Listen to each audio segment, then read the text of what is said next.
রসুন চাষের মোটামুটি সবারই মধ্য বয়স পার করেছে, অর্থাৎ ঠিক এই সময় মাটিটার গোড়ার মাটিটা সরিয়ে আপনি দেখতে পাবেন যে রসুনটা নামতে শুরু করেছে। তো এইখান থেকেই আমাদের চাষি ভাইদের সতর্ক হওয়া উচিত। খুব বড় হিসাব করে কতগুলো পরিচর্যা আমাদের করতে হয়। আজকের ভিডিওটা দেখুন, একদম এই মধ্য বয়স থেকে শুরু করে শেষ পর্যন্ত কোন কোন পরিচর্যাটা করতে হয় টোটাল এক ভিডিওতে আপনাদের সঙ্গে তুলে ধরছি। অর্থাৎ এই ভিডিওটা আপনি যদি দেখেন তাহলে ঠিক এই সময় আমাদের কোন সারগুলো মাটিতে প্রয়োগ করতে হয়, উপরে স্প্রেটা কি করতে হয়। দেখুন, একটা সার, সামান্য সার আর একটা স্প্রে, এই দুটো কিন্তু খুবই গুরুত্বপূর্ণ এই পর্যায়ের জন্য। কারণ রসুনটা সাইজ আপনাকে বড় করতে হবে, রসুনের শাইন মানে চকচকে আপনাকে করতে হবে, আর ভিতরের যে ফিলিংটা, ওজনটা বাড়াতে হবে। এই তিনটে কথা আমাদেরকে মাথায় রাখতে হবে। আর একটা কথা মাথায় রাখতে হবে, সেটা হচ্ছে পরিবেশের তাপমাত্রা বাড়ছে। পেঁয়াজ হোক, রসুন হোক, আমাদের কলি পেঁয়াজ হোক, যেটাই হোক, এই সময় আপনারা দেখতে পাবেন যে থ্রিপসের আক্রমণ হচ্ছে এবং চোষক পোকা যারা আছে, উড়ন্ত সাকিং পেস্ট যারা আছে, সব আপনার পেঁয়াজের কলিতে হোক, পেঁয়াজের পাতায় হোক, রসুনের পাতায় হোক, রসুনের ঠিক পাতার মাঝখানে হোক, এরা এসে কিন্তু বাসা বাঁধবে। তো এদেরকে আমাদের একটা স্প্রের মধ্যে দিয়ে সেটা কন্ট্রোল করতে হবে। আরও একটা গুরুত্বপূর্ণ বিষয়, রসুন যেন না ফাটে। তাহলে রসুন যেন না ফাটে তার জন্য আমাদের কোন ব্যবস্থা অবলম্বন করতে হবে। আর লাস্ট আর একটা বিষয়, সেটা হচ্ছে জলসেচ। জলসেচ আমরা কতদিন অন্তর অন্তর দেব, মানে ঠিক এই সময় এই কয়টা বিষয় যেগুলো আপনাদেরকে বললাম, এ কটা মাথায় রেখে চলুন। নিশ্চিত আপনি ভালো ফলন পাবেন, কালার পাবেন, ওজন পাবেন, সমস্ত কিছুই পাবেন।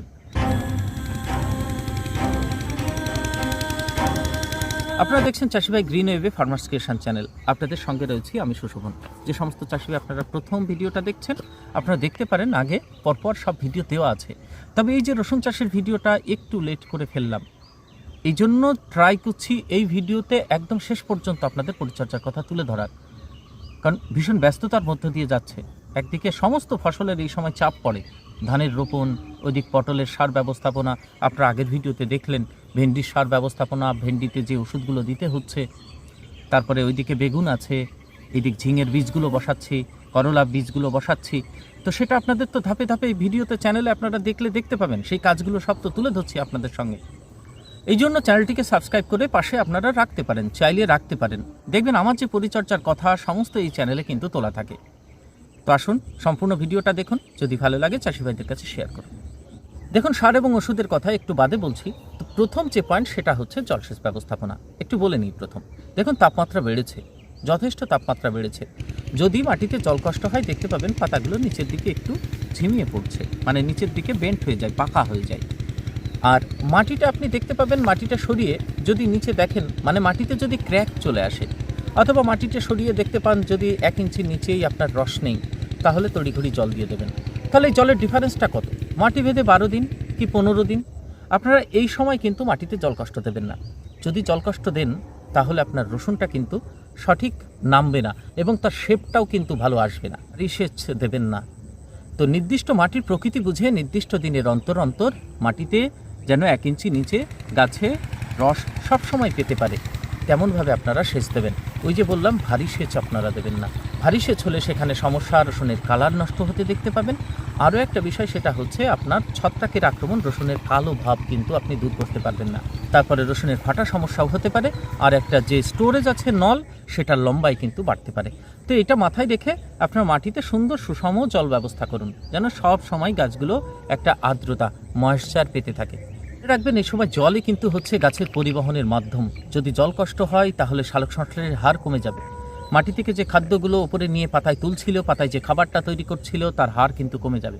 এবার পাতায় যে খাদ্যটা তৈরি হচ্ছে, সেটা নিচে আপনার ফ্লোয়েম কলার মধ্য দিয়ে যে নিচে স্টোরেজে জমা করতে হয়, তার হার কমে যাবে। আলটিমেটলি আপনার রসুনের সাইজটা কিন্তু কমে যাবে। সবাই কম বেশি কিন্তু বুঝি রসুন চাষের ক্ষেত্রে, কিন্তু আসল বিষয় হচ্ছে সেটা সার ব্যবস্থাপনা। দেখুন, এই যে গাছগুলো আপনারা দেখছেন, এই গাছের ক্ষেত্রে আপনার কি মনে হয় জল মানে সার দিতে হবে? এই যে জলটা দেওয়া হচ্ছে, এই সময় মনে হয় সার দেওয়া দরকার এই গাছগুলোর? পাতার দিকে লক্ষ্য করুন তো, এই গাছগুলোতে কিন্তু কোনো প্রকারের সারের প্রয়োজন নেই। কারণ স্টোরেজ, নিচে স্টোরেজের দিকে তাকান, অলরেডি গাছের স্টোরেজ তৈরি হয়ে গেছে। তাহলে শুধু যদি আপনি জল ব্যবস্থাপনা ঠিকঠাক রাখেন আর উপরের কীটপতঙ্গ যদি একটু কন্ট্রোলে রাখেন, আপনার রসুন এটা নিশ্চিত ভালো হবে। তাহলে সার ব্যবস্থাপনা এখানে কি কিছুই করব না? অবশ্যই করতে পারেন, সেটা শুনুন এবার কি। এইরকম যাদের গাছ একদম চকচকে আছে, পাতাগুলো সুন্দর আছে, পাতাতে পোড়া নেই, তো তাদের ক্ষেত্রে আপনারা মাটিতে শুধুমাত্র বোরন ব্যবহার করতে পারেন। সেচের আগে 1 বিঘা জমিতে বোরন, দেখুন 10.5% আছে, আর একটা আছে এই যে সয়েল বোরন, এর ভিতরে 19% আছে, এইটার ভিতরে 19% বোরন আছে, সামান্য ম্যাগনেসিয়াম সালফেট আছে 16%, সালফার আছে সামান্য 0.5%, ক্যালসিয়াম আছে 5%, আর বোরাক্স আছে 10.5%। এই যে সয়েল বোরন, এইটা রসুনের ক্ষেত্রে কিন্তু দারুণ কাজ হয়। বুঝতে পারছেন কি কি আছে? Borax, boron, magnesium sulphate, sulphur সামান্য, আর একটা হচ্ছে ক্যালসিয়াম। তা এইটা যদি আপনারা দিতে পারেন 1 বিঘা জমিতে মোটামুটি 1.5 থেকে 2 কেজি, তাহলে আপনি রেজাল্ট কিন্তু ভালো পাবেন। এটা যদি না পান, তাহলে আপনারা বোরন 10.5% যেটা আছে 1 বিঘাতে আপনারা 1 কেজি দেবেন। তাও যদি না পান, বোরন আমরা উপরে যেটা স্প্রে করি 20%, সেটা আপনারা 500 গ্রাম দেবেন। ব্যাস, বোরনের কথা শেষ হলো। এই বোরনটা দিলে যেমন আকার বাড়বে তেমন শাইন হবে। কেমন? এই জন্য বোরনটা অবশ্যই দেবেন। এবং পাতার কিন্তু কিনারা পোড়া, পাতার মাথা পোড়া, সেটার হারও কিন্তু সামান্য কম হবে। এর সঙ্গে যেটা দেবেন ছিটিয়ে, সেটা হচ্ছে বিঘাতে এই যে 1.5 কেজি 05234। তাহলে এই 05234-এর কথা কেন বলছি? 52% ফসফরাস, 34% পটাশ। রসুন যখন আপনি মাটির নিচেই দেখতে পাচ্ছেন সেট হচ্ছে, বাড়ছে, ঠিক এই সময় মাটিতে আমাদের এই উপাদানগুলো দিতে হবে: ফসফরাস, পটাশ, আর বোরন, আর ক্যালসিয়াম। এই 4টে উপাদান যদি মাটিতে পেয়ে যায়, তাহলে আপনার রসুনের কোয়ালিটি কিন্তু আলাদা রকমের হবে। এটা মাথায় রাখতে হবে। স্প্রের মধ্য দিয়েও দেবো, সেটা কি দেবো আপনাদেরকে দেখাবো।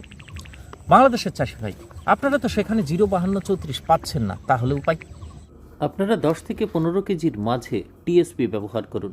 দেখুন, টিএসপির ভিতরে ফসফরাস আর ক্যালসিয়ামটা আপনারা পেয়ে যাবেন, আর তার সঙ্গে লাল যে পটাশটা আছে 7 থেকে 8 কেজি 1 বিঘা জমিতে আপনারা ছিটিয়ে দিতে পারেন। এবার গাছ যদি কমা হয়, নাইট্রোজেনের চাহিদা পূরণ করার জন্য অ্যামোনিয়া, যেটা এসিআই ক্রপের অ্যামোনিয়াম সালফেট, আপনারা ব্যবহার করতে পারেন 6 থেকে 7 কেজি। সঙ্গে মেশাবেন বোরন, যেটা 20% হলে 500 গ্রাম, আর 10.5% হলে 1 কেজি। ব্যাস, দেখুন প্রত্যেকটা উপাদান তাহলে আপনাদের এই সারগুলোর মধ্য দিয়ে পূরণ হবে। এর ভিতরে 52% ফসফরাস রয়েছে, 34% পটাশ, চিনির দানার মতো। মাটিতে যখন ছিটিয়ে দেবেন না, আর তারপরে যখনই জল দেবেন, খুব দ্রুততার সাথে দারুণ গলে গাছ তার 2 দিন বাদে থেকেই, যেদিন থেকে একটু জোভাব হবে সেদিন থেকেই কিন্তু খাবার খেতে শুরু করে দেবে। মানে তড়িঘড়ি অ্যাকশানের জন্য এটা দারুণ কাজ হয়। আবার রসুন টাইটও রাখবে কিন্তু। তো ফসফরাস আর পটাশ, ফসফরাসে যেমন রসুন ফোলাবে, আর ঠিক পটাশে তেমন রসুনকে টাইট করবে। আর এদিক বোরন রয়েছে, ক্যালসিয়াম রয়েছে। তাহলে এরকম ভালো গাছের ক্ষেত্রে আপনার এই দুটোই যথেষ্ট। কিন্তু যদি বলেন আমাদের গাছ একটু কমা, মাথা পুড়ছে, হলুদ ভাব, স্টোরেজ ভালো হয়নি, তাহলে সেক্ষেত্রে উপায়? তাহলে এই দুটো আপনারা দিচ্ছেন, তার সঙ্গে কি দেবেন? তার সঙ্গে যেটা অ্যাড করবেন সেটা হচ্ছে ক্যালসিয়াম নাইট্রেট। দেখুন, নাইট্রোজেন এই মুহূর্তে সরাসরি মাটিতে না দেবেন না। নাইট্রোজেন যদি আপনারা এই মুহূর্তে দেন, তাহলে রসুন ফাটবে, মাস্ট ফাটবেই। তাহলে সেক্ষেত্রে নাইট্রোজেন কোনটা দেওয়া যায়? নাইট্রেট ফর্মের নাইট্রোজেন, যেটা ক্যালসিয়াম নাইট্রেটের ভিতরে থাকে। তাহলে ক্যালসিয়াম নাইট্রেট, ওই যে দানা দানা, যেটা মোটা মোটা একটু দানা দানা হয় সাদা, তা সেটা যদি আপনারা দেন, তাহলে আপনি ক্যালসিয়ামের চাহিদাটাও পূরণ হলো, নাইট্রোজেনটাও পেল নাইট্রেট রূপে। সেক্ষেত্রে ফাটার সমস্যা আসবে না। 1 বিঘা জমিতে কতটুকু? 1 বিঘা জমিতে আপনি মোটামুটি 6 কেজি মতো, 5 থেকে 6 কেজি আপনি ব্যবহার করতে পারেন। যাদের গাছ কমা, ভালো থাকলে দেওয়ার দরকার নেই। তাহলে এই হলো মাটির সার, এর বাইরে না। ক্যালসিয়াম নাইট্রেট, নাইট্রোজেন পেল কমা গাছের ক্ষেত্রে, ক্যালসিয়াম পেল, ফসফরাস পেল, পটাশ পেল, বোরন পেল। এইগুলোই হচ্ছে রসুন বড় করার জন্য, শাইন আনার জন্য, ওজন বাড়ানোর জন্য এই মুহূর্তে প্রয়োজন। কতদিনের মাথায় দেবেন আপনি? এটা ঠিক 65 থেকে 70, ওইদিকে টার্গেট রাখবেন 90 দিন। এর মাঝে কিন্তু এটা আমাদেরকে দিয়ে দিতে হবে। সেক্ষেত্রে সব থেকে বেটার কাজ পাওয়া যায়। মাটির সারের কথা বললাম। এবার ওপরে কি আমাদের স্প্রে করতে হবে না? ওপরে পাতাগুলোতে যদি স্প্রে করা যায়, ধরুন এই সার আপনি যখন দিচ্ছেন, এটা তো খেতে থাকবে মাটিতে। তারপরে কিছুদিন, ধরুন আপনি 90 দিন, লাস্ট একটা স্প্রের কথা বলছি আমি, 85 থেকে 90, ঠিক তার মাঝে একটা স্প্রে আপনারা করে দেবেন। সেটাতেও হচ্ছে ক্যালসিয়াম দেবেন, আর 05234 দেবেন, একটু বোরন দেবেন। তাহলে উপরে যে ক্যালসিয়ামটা দেব তাতে কোনো নাইট্রেট থাকবে না, নাইট্রোজেন থাকবে না, শুধু ক্যালসিয়াম। ইয়ারা কোম্পানির শুধু ক্যালসিয়াম হচ্ছে স্টপিট। এই যে দেখতে পাচ্ছেন ইয়ারার স্টপিট, এটা 50 ml আপনারা দেবেন। 50 ml শুধু ক্যালসিয়াম, এর ভিতরে 11% ক্যালসিয়াম আছে। যদি না পান ডাস্ট আকারে এরাইস কোম্পানির চিলাক্যাল আছে, সেটাও দিতে পারেন 25 গ্রাম মতো।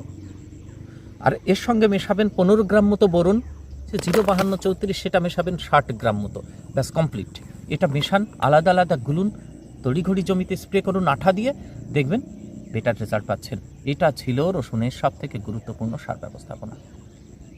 এইবার আমরা যে কীটপতঙ্গের কথা বলছিলাম, থ্রিপস প্রচুর পরিমাণে, জমিকে আপনি এতদিন পরিচর্যা করলেন, একটা স্প্রে আপনারা করবেন, তাহলে ওই থ্রিপসগুলো থাকবে না। তো সেক্ষেত্রে থাইমোটাক্সাম, এই যে একটা টেকনিক্যাল দেখুন, সিনজেন্টার এলাইকা বলে বা এলিকা, এর ভিতরে দুটো টেকনিক্যাল আছে।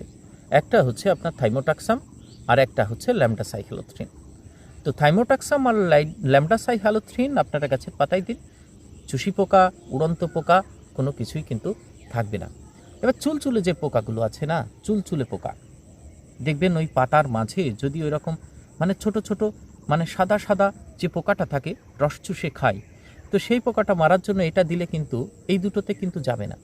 তো তার সঙ্গে আপনারা যেরকম ডাইনোটেফোরান দিতে পারেন, পারিজাত কোম্পানির নৌকা দিতে পারেন, অথবা আপনারা একটা দামি ওষুধ দিতে পারেন, রনফেন ব্যবহার করে দিতে পারেন। রনফেন দিলের ভিতরে পাইরোপক্সিফেন, ডাইফেনথিরন, ডাইনোটেফোরান আছে, সব চলে যাবে এক ওষুধে। তাহলে এটা এর সঙ্গে আপনি নৌকো দিতে পারেন, ডাইনোটেফোরান অ্যাড করতে পারেন, অথবা রনফেন করতে পারেন। আমি টেকনিক্যালগুলো বলে দিলাম, বাংলাদেশের চাষি আপনারা ব্যবহার করতে পারেন। ডাইনোটেফোরান, ডাইফেনথিরন, পাইরোপক্সিফেন, এই 3টে টেকনিক্যালের মিশ্রণ আপনারা দেওয়ার চেষ্টা করবেন, অথবা থাইমোটাক্সাম, ল্যামডাসাইহ্যালোথ্রিন, ডাইনোটেফোরান বা ডিনোটেফোরান বলে। তো এইটা আপনারা জমিতে দিন, কোনো কিছু কিন্তু থাকবে না। তাহলে জল গেল, আপনাদের সারের কথা বললাম, ওপরে স্প্রের কথা বললাম, আর কীটনাশকের কথা বললাম। রসুনের এর বাইরে আর আপনার কিচ্ছু নেই। ভিডিওটি ভালো লাগলে চাষিভাইদের কাছে শেয়ার করবেন। ভালো থাকবেন সবাই, পরের ভিডিওতে দেখা হবে।